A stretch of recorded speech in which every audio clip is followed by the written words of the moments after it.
Le rappeur Booba a envoyé un message ultra puissant et plein de vérité aux jeunes générations qui risquent d'être supprimées de YouTube et de toutes les autres médias. Mais avant qu'il soit trop tard, regarde ça.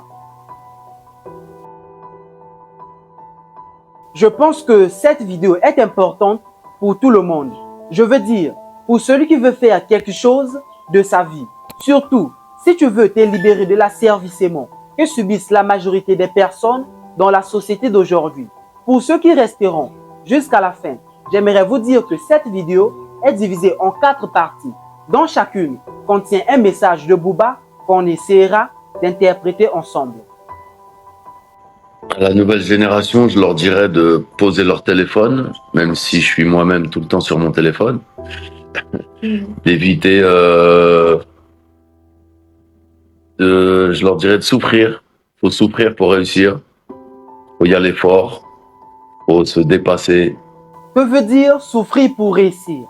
Parce que depuis que je grandis, j'ai l'impression que la majorité des personnes ont tendance à confondre deux choses qui sont totalement opposées. La première vision que j'avais, ou je dirais même qu'on m'avait transmise de souffrir pour réussir, était que si on est né dans une famille pauvre, où on manque de tout, on manque de nourriture, on manque d'habits, on n'a pas d'argent, on n'arrive même pas à s'offrir un confort. Face à cette misère, face à cette souffrance, on me disait que exaucer, ne t'inquiète pas, ce n'est qu'une étape de la vie. Il faut souffrir pour réussir. Jusqu'à ce que je me suis rendu compte que cette souffrance n'avait rien à voir avec la réussite. Parce que si elle était synonyme de réussite, tout le monde aurait réussi. La souffrance dont parle Booba ici, c'est une souffrance qu'on rencontre lorsque on commence à travailler sur nos rêves, sur nos objectifs. Tu vas commencer à rencontrer des épreuves, des obstacles, des échecs, des douleurs, des complots. Tu vas sacrifier, passer des nuits blanches pendant que d'autres sont en train de dormir, pendant que d'autres vont dans les boîtes de nuit. Tu sacrifies tes désirs, tes sensations. Eh bien, lorsque on additionne toutes ces choses, ça nous donne une grosse souffrance que la majorité des personnes, que 99% des personnes ne sont pas capables d'endurer. Parce qu'elle est brutale. Tu te verras abandonné de tous, livré à toi-même, sur ton propre chemin. Personne n'est là pour te donner la main. C'est pourquoi il dit, il faut souffrir pour réussir. Faut souffrir pour réussir. Faut y aller fort. Faut se dépasser. Et surtout chercher ce pourquoi on est fait. Dans le sens où, quand je dis ça, ça veut dire, par exemple, mon fils, il faisait du baseball. Je l'ai poussé à continuer. Ça lui plaisait pas trop. Là, il essaye le football américain. Il fait un peu de boxe. Donc, pas hésiter à essayer plusieurs choses dans la vie, plusieurs sports, plusieurs disciplines. Et essayer de sentir, de trouver là où on est bon, là où on a des capacités. Et pas s'entêter à essayer de se connaître un peu soi-même et pas s'enfoncer dans des domaines où on n'excelle pas. Donc trouver ce pourquoi on est fait. Je pense que sur ce point, on doit se dire la vérité. Parce que nous qui parlons de la motivation, on a tendance à dire que la réussite est égale au travail plus la persévérance. Oui, c'est une formule qui marche à coup sûr. Mais on doit parfois casser les règles.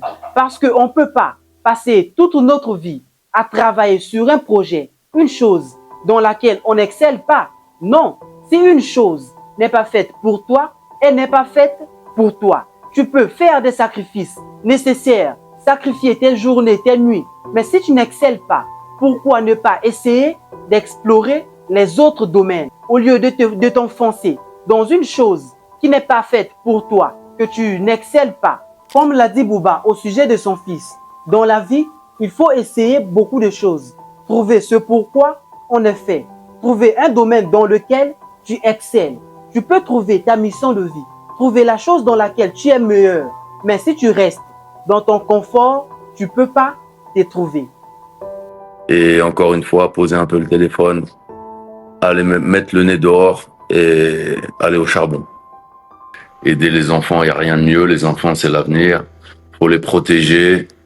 surtout à notre époque où tout est YouTube, on essaie de les faire changer de sexe, de les détourner de la vraie vie, de la nature et des choses simples et des vraies valeurs de la vie.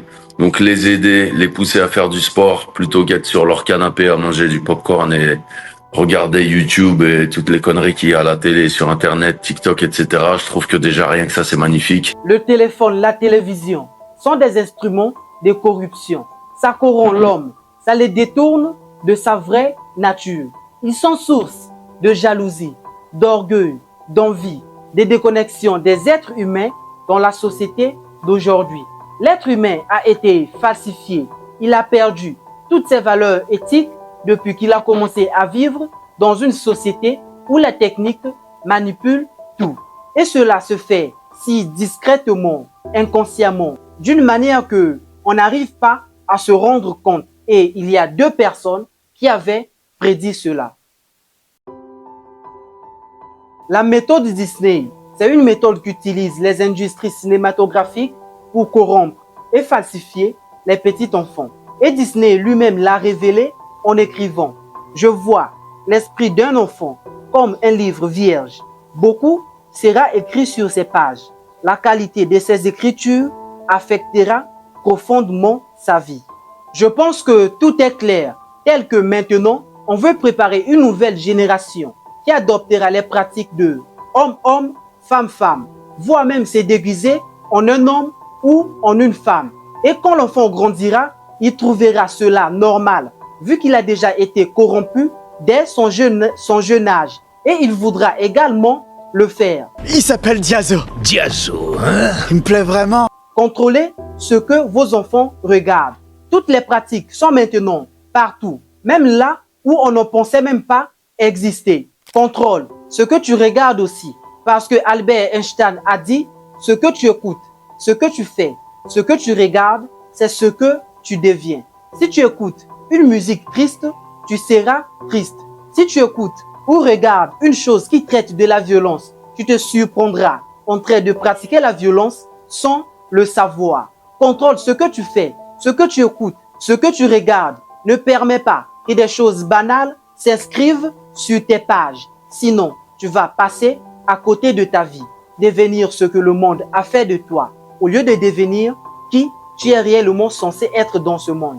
Mais n'oublie pas, prends ta place, vis ta vie et laisse tes traces.